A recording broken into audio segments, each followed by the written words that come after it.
Hey y'all, and welcome to Corbin Wildcat's top 5 Japanese maples of the week. Y'all, Corbin has been working here for a hot minute. Corbin, how did you end up here at Mr. Maple? Guys, it was just fate that I ended up here. I mean, I looked on, going through a little rough patch of my life, looking online on the internet, and there it is, MrMaple.com. Looking for somebody to upkeep around the nursery. You know, I know how to hold a weed eater. I applied. I ended up talking to Matt and Tim's mom for a little bit, and then they came, rolled up. We ended up talking for an hour, and I was just explaining. I was like, yeah, I've done maintenance at a golf course. And they were like, okay, that's all right. But what about this video editing degree that you got here from UNC Asheville? And I was like, well, that was my degree, you know, new media. I did some video editing stuff. And you know, the rest is history, honestly. So now Corbin is our media manager here at Mr. Maple. He's the one that often manages a lot of videos going out. So if you're seeing some of these videos here on YouTube, you can thank him because he's managed a lot of this. Him and Joe and Sean output all of our videos together. Y'all, it is amazing the stuff that they've been able to do. And we couldn't do it without them. I mean, Matt and I used to shoot these videos with our cell phones. You can go back and check some of those old videos. And now, you know, it goes through a whole process with sophisticated cameras, through all this editing process of clipping the videos together, throwing in some of those photos for you of different fall colors. It all happens because we got this guy right here who applied for being grounds crew. Applied for going weed eating, and you know, we just couldn't let him pass us up with that video editing degree. Yeah, I mean, I couldn't do it without, you know, awesome people like Brian and Joe and Sean. And I'm not just saying that because Joe's behind the camera right now. So it's just an amazing time. I really did start off with the videos, and then I just found a passion and love for the trees. And I mean, it just is awesome to come to work every single day and get to do something I love. So y'all, we're gonna get into his top 5 Japanese maples of the week. But what I want you to do, show Corbin some love in the comments. We'd really appreciate it. Corbin, what do you have as your number 5 Japanese maple? Guys, my number 5 is gonna be something that I just saw inside of the greenhouse. You know, it was off to the side, but it's like my eyes got pulled to it because it looks so different. We got Acer palmatum, Koyama Dani Nishiki. Awesome tree. Yeah, that was a selection by Masayoshi Yano. He was a good friend of ours, and he introduced a lot of really cool plants. He found Koyama Dani Nishiki as a chance seedling in the Shiga prefecture off of an Iroha Momiji seedling. That basically means an Acer Matsumuri. The unique thing about Koyama Dani Nishiki is on the older growth, the lobes round off almost like a snowflake. Yeah, that's one of my favorite things. I mean, it looks like such a diverse tree because you can obviously tell that it's a maple from the way that it grows. But then you just look and it's like, okay, I've seen, you know, regular palmate leaves. I've seen witch's brooms. I've seen cecilifoliums. You know, there's only one short and center node on a witch's broom. But then you see this one has 5 short and center nodes. It looks like a clover in tree form. And it's just an awesome one, man. Now, Koyama Dani Nishiki has a unique form. It goes up and it's semi-pendulous like many Matsumuris. And in the fall, this silver green kind of Japanese maple goes to bold yellows and oranges. So this is a really special Japanese maple selection by the guy who wrote the book, Masayoshi Yano, in Japan. And his book was one of the first books that was written about Japanese maples in Japan, and is in both English and Japanese. It's hard to get a copy.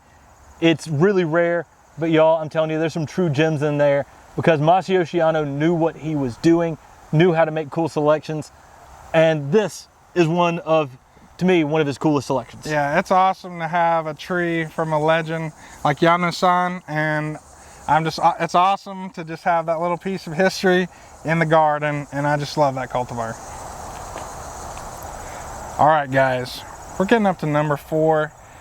You know, I'm a simple kind of guy, but sometimes I like a little flash. So that's why I'm bringing in Acer palmatum Kiyohime. You get that nice shrubby dwarf type form with that amazing spring color of that red border And I mean, this thing blows me away in the springtime. It looks great during the summertime, and then you bring it back to fall time, and I mean, it just lights up. Amazing tree. I have a 10-gallon one. Awesome tree. Yeah, Kiyohime has this low growing shape, and the shape itself makes Kiyohime stand out. We're talking in 15 years, 3 or 4 feet tall, 5-6 foot wide.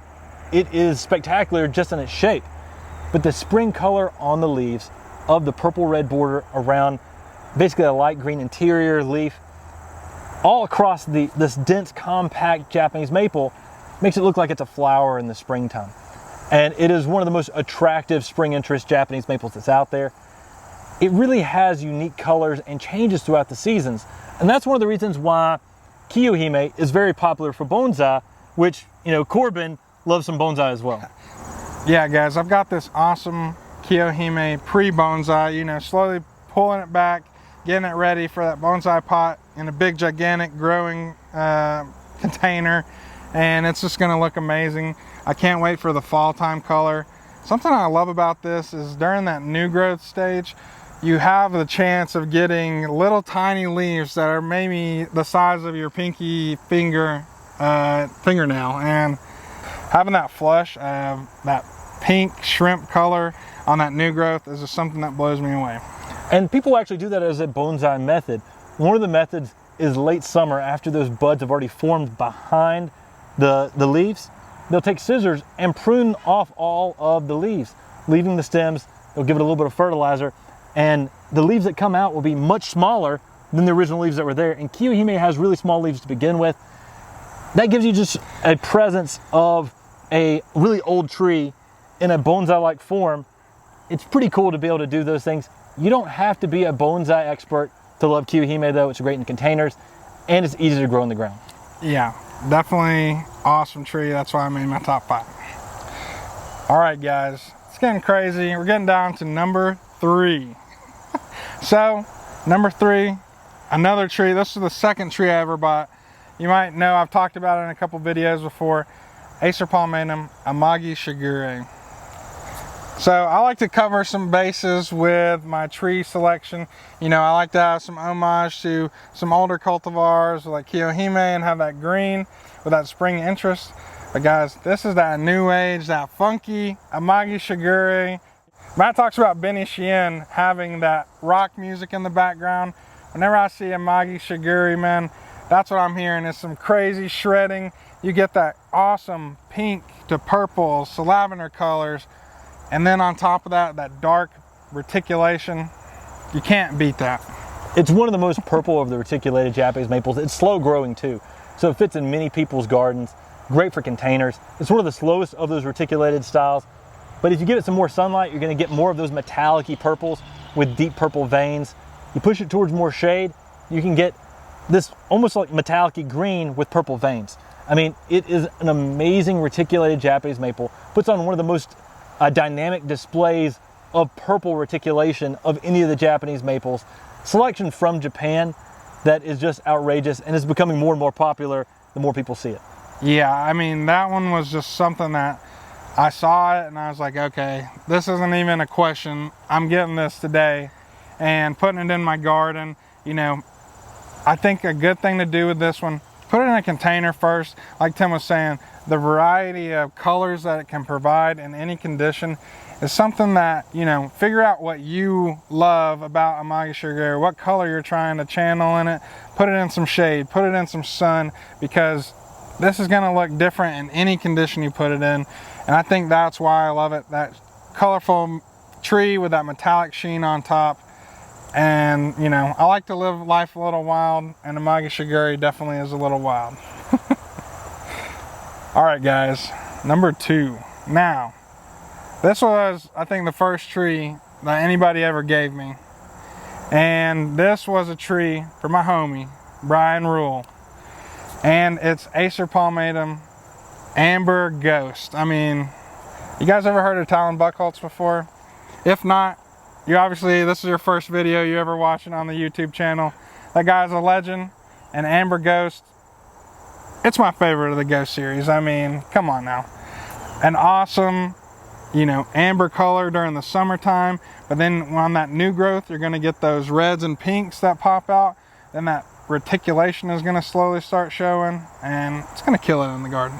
Yeah, I mean, Amber Ghost is one of the most dynamic of those Ghost series. It has some really nice amber hues in the spring. It has amazing colors during the summer. Those amber colors on the summer, I think it's probably when people really see the most true amber colors out of it. And the fall colors are bright oranges and reds. Strong upright habit, easy to grow, one of the most heat tolerant of the Ghost series. You know, it makes sense why so many people love it and it's their favorite of the Ghost series, is because it's so darn easy to grow. I mean, it's got this really nice shape to it, and for a tree for the landscape, it has ever-changing beauty. Yeah, I mean, Brian gave this to me. I think he had an extra one sitting around, and I couldn't have been more thankful because it was just a great way to get me started, get me hooked. And I mean, a pretty awesome plant to have. I love the summertime with this one. You have that amber color with, you know, it just looks so great with that reticulation. And then you start getting those flushes of new growth. And I mean, get range from fire engine red to those shrimp pinks we were talking about earlier. And this one is just like so amazing. To go to Buckholz as well and to see the history and know the history of plants like this is just something that's, you know, I'll always be thankful for. So, well, Corbin, we've went through 5, 4, 3, 2. We're down to your number 1 Japanese maple of the week. So what's your number 1 Japanese maple? You know, it was hard to pick, but it also wasn't that hard to pick.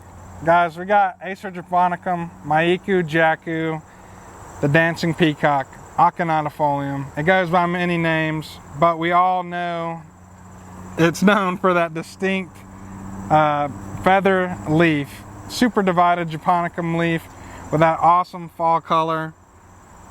It just kills it. We have on Thursdays where people can come shop the Japanese maples on the specimens. And you can contact our office through MrMapleQuestions@gmail.com to be able to come and shop some of those larger specimens. Sometimes it's Corbin who shows you around.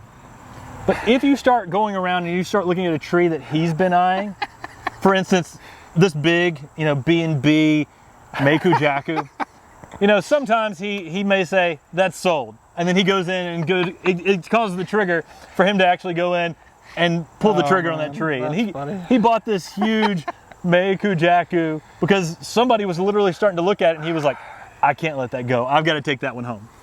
Yeah, you know, sometimes you just got to have a little push.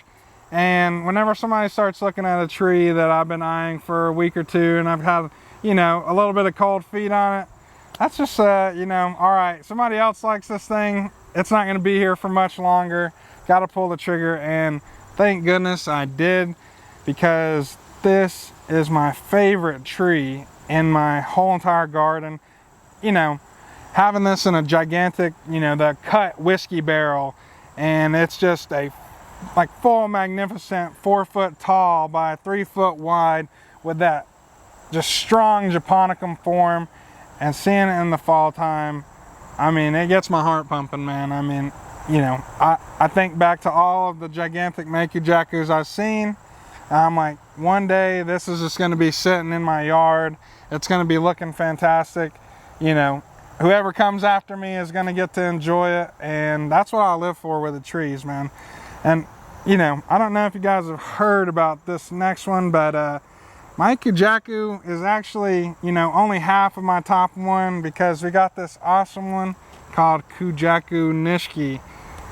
This is like the yin and the yang of the peacock feather maples, because we got a reticulated white variegated variety of Acer japonicum that looks like that peacock feather.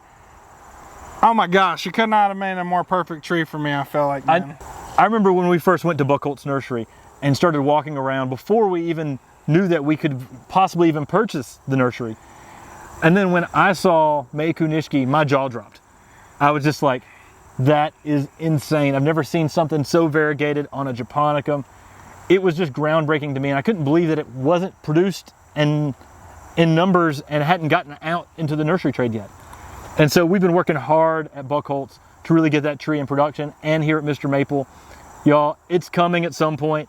It is crazy. It is awesome. The hype train is real on that tree. It's slow growing though. I mean, this is a really slow growing selection because it's pure white. And it's got that dancing peacock leaf that you love with the Meiku Jaku. Y'all, it's gonna be groundbreaking when we can actually offer that tree. And I'm so excited that we've actually got it in production. Yeah, there might be some liners somewhere that, you know, every once in a while I'll just go take a little peek on. I'm like, oh man, that one might be coming home with me. Oh wait, no, that one. I mean, you talk about an awesome, that's like a mythical tree right there. And it's gonna look great in the garden. I cannot wait till those are out. But that's just, you know, my top 5/top 6 for the week. But guys, I just appreciate, you know, y'all checking out this video and coming to see what my top 5 is. And yeah, more videos to come for sure. Corbin, how many Japanese maples did you know before you started working here at MrMaple? I knew one, and that was called the red one. And now, you know, I can name at least a couple of them, so. Y'all, it's one of the cool things about people here at MrMaple. They start working here, they start learning all these trees, and then they become passionate about it like we do. And that's probably how you've started enjoying this too, is you're starting to become passionate about these Japanese maples from watching all these videos. And because of that, a lot of that's because of this guy, editing these videos and managing all that's going on in the media process. So make sure to give him some shout outs in the comments. Thank y'all for jumping in today. Take care. God bless. And have a great day.